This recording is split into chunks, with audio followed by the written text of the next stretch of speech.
Hi guys, I want to do a very quick video on the 6 tips of how you can successfully do yoga when you have ME. So, tip 1, release all judgment of yourself, of what your body can't do, of what you see other people doing. Don't compare yourself with other people and their progress and their flexibility. We often judge ourselves. We often talk negatively about ourselves and about our bodies, and I know it's so easy when you have a chronic illness. It's the first thing we want to do is say not bad things, but the negative things regarding our I can't do, I wish I could do, I can't do that, I can't do this. And we fear of doing things and we judge ourselves by not being able to do it. I wish I could bend like that, I wish I could touch my toes. I couldn't possibly ever be that flexible. And the truth is, you won't be unless you try. Yoga isn't competitive, it's not a sport, it is a lifestyle, and it's a gentle lifestyle. If you can't do a pose, then it's something to work on. If you struggle with the breathing, you need to practice. And we often so badly say bad things with our bodies. We often hurt our bodies by the things that we say about it.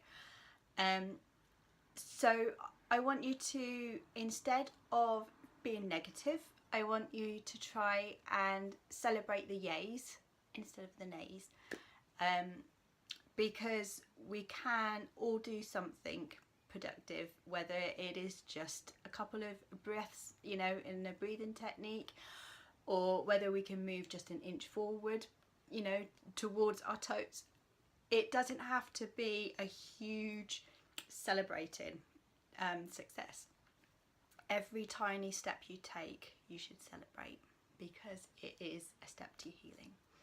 So step 2 is do yoga from your bed.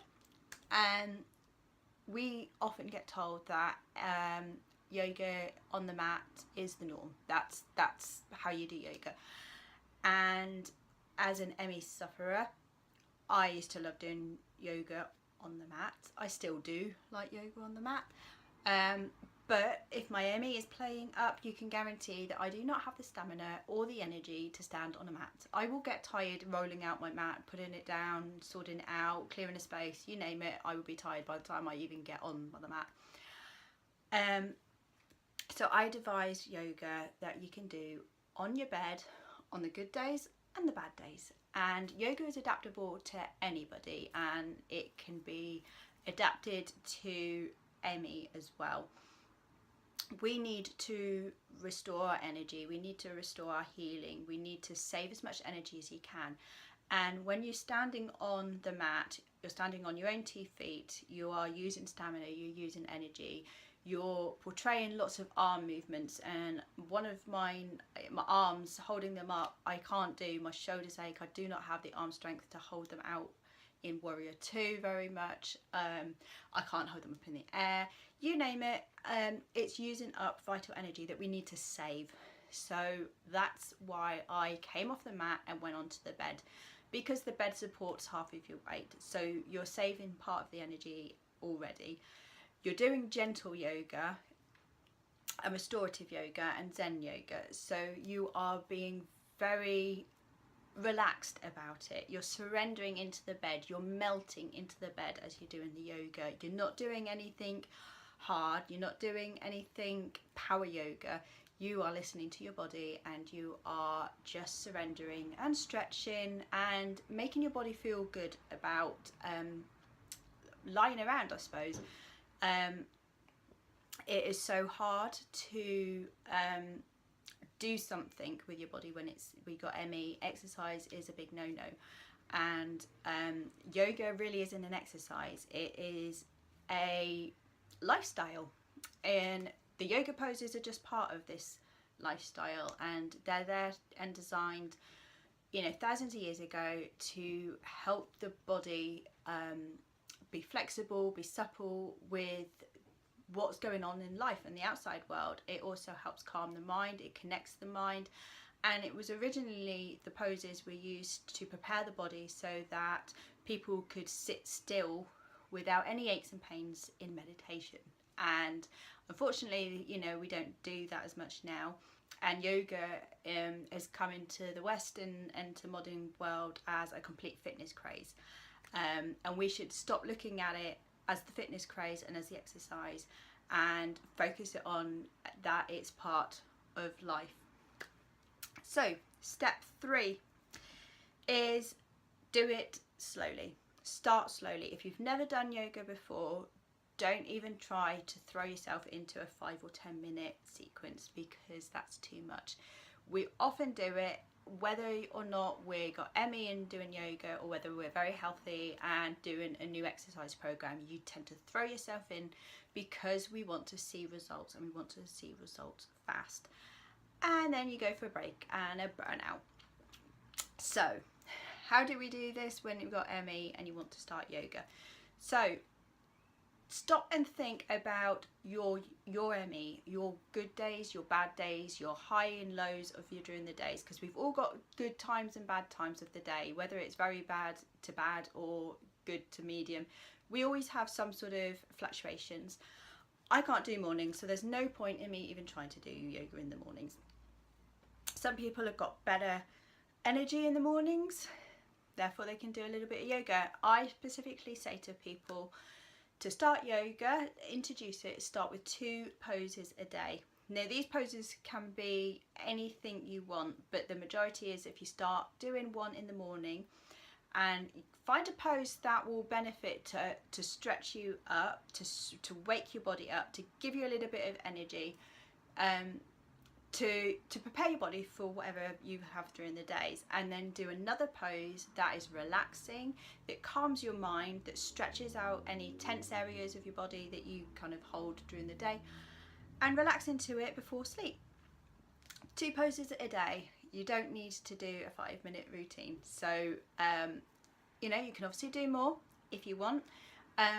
Also, I say to people, if you do want to do more, or if you want to do yoga as a part of like a little routine, always stop before you get tired. So don't think you're giving up, or don't think that you're failing at it, because you're not. You are listening to your body, and it's best to stop before you get tired than it is to backtrack from when you've actually are too fatigued to do anything. So stop and rest when and wherever you need to. So number 4 comes to exactly the same thing. Break your yoga up during the days. If you are home a lot, if you're in bed a lot, the best way that you can keep your body from stiffening up, from feeling worse than what it already is to do yoga about every hour. Vary the poses, or continue to do the same poses that you feel are beneficial to you. If we stay still for too long, our bodies get stiff, our muscles become sore, we get achy joints, our blood and our oxygen don't flow very well, our breath becomes shallow, and obviously we need movement for our lymph fluid to flow through our body, which is very important for immune systems, and then that helps us help kick infections if we ever get infections. So we need to move to keep our body flowing, and to feel a little bit lighter and brighter, because I know that if I'm in bed all day, sort of around the afternoon, I'm actually feeling worse because I'm lying in bed all the time. So I know it's that time that I need to do a little bit of yoga, just a bit of stretching. But if you can try and do it throughout the day as you need to, you will find that you are keeping on top of your body rather than doing too much too soon or nothing at all. You are just ticking over. You're keeping your oxygen flowing, you're keeping your blood circulating through your body, you're just moving the joints ever so slightly. Don't have to be much. It's literally just a couple of movements, just to keep your body moving, so it wakes up, so it feels a little better. And I can guarantee you, if you break it up during the days, you don't actually realise you're doing a lot, and it's mind over matter. So you will probably clock up quite a good sort of workout that way, than opposed to doing a 5-minute routine. And if you can do yoga regularly during the day, I can guarantee it's more beneficial to you and your body and your healing than it is if you went to a class once a week. So do yoga. And it comes to number 5, and that is, know that no 2 days are the same. It's really hard to talk about this. If you have mind issues over stress, anxiety and worries, you will show in your body. One day you might be able to, say, touch your toes, and the next day you're nowhere even near your knees, and you get frustrated. You wonder why, you could touch them yesterday and you can't today, and it's a whole load of rubbish, and you don't even know why you bothered anyway, and it's just rubbish. You don't feel better, so you give up. Don't give up. Your mind reacts to your body reacts to your mind. It's science. You cannot separate your mind and your body, no matter what anybody says. Take, if you're embarrassed, the first thing that happens, you go bright red. That's a reaction between your mind and your body. If you think of the guy you really fancy, you'll get butterflies in your stomach. Again, mind-body connection. If you're worried about an appointment or an interview, again, you will get probably elephants in your stomach, and you can't disconnect mind and body. So if you're free and you feel relaxed, you will just naturally surrender into the pose anytime, anywhere, because your mind's relaxed and your body's relaxed, and therefore you surrender into the pose and you've got really nothing to worry about, and you just fall into it and feel brilliant. And then there's sometimes, and I am one of those, where if I'm worried about something, if I've been thinking a bit too much, if there is something that somebody said and it's triggered me, whether you know it or whether it's in your subconscious, it will affect your body. You will hold that tension, whether emotionally or mentally, in areas of your body, and it's normally the shoulders, it could be the back or the stomach, and you will feel stiffer than a 9. But you need to surrender, and the best way you can do this is, if you know you are having a bit of a head day where there's things that you're thinking about, whether you're stressed, you're sad, you're frustrated, you're angry, you're depressed about your illness, what you can't do, what you can do, write it all down. I can guarantee when I write things down, it's like a weight's lifted off my shoulders. I feel it's just completely on paper. From my mind, I have space in my mind for anything else to wander in. But it's all down on paper. Sometimes it doesn't look so bad on paper as well, and you kind of feel, well, you look at things and you can't, really, was I really worried about that? That's ridiculous. Why am I worried about that? But get it all out. Then do some yoga stretches, and you will find that you are only focusing on the yoga and releasing and relaxing and surrendering into the pose. You're breathing a little bit better, you're not thinking about anything, and you can actually relax and enjoy your yoga. And just don't just take each day as it comes. There's some days where I really want to, and I can do a yoga practice, and then there's some days where I just want to sit in child's pose for about an hour and a half.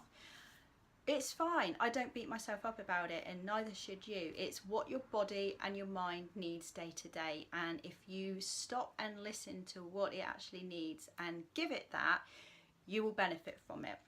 Don't force yourself into anything you don't want to do, and you know, be gentle.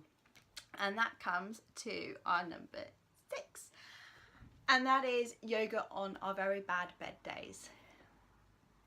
And yoga on bad days,